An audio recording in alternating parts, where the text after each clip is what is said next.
Abantu ab'enjawulo babokereza nkokola ku Boma Grounds Katakwimu ku lunaku lw'abakyala mu nsi yonna lukuziddwa ku mulamwa ogw'okunnyikiza omwenkanonkano nga basitula ebyenfuna by'abakyala. Oluvannyuma abakyala okuva mu bitongole ebikuumaddembe bakulembeddemu okukumba.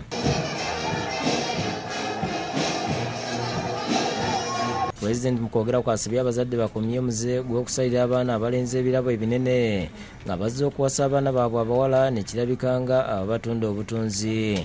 You have the practice of the boy paying bride price for the girl. That's why the Karamojong finish one another with the Turkanas killing one another to get cows to go and pay for women. President wanawadde ekyokulaberako ky'abawala be n'ategeeza nti bonna bafumbirwa naye abambi baabwe bwe baali babatwala yabawerekezaako ente kwe babatandikira. All my girls have been married. I am a big judge now, big grandfather. But I am the one who pays bride price for them when they get married.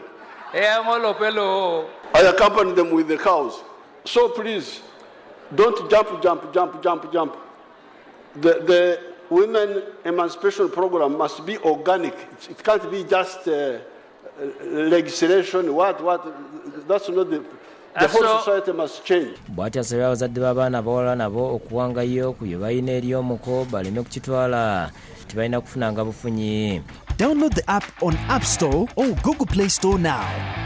Vision Digital Experience, the future of media.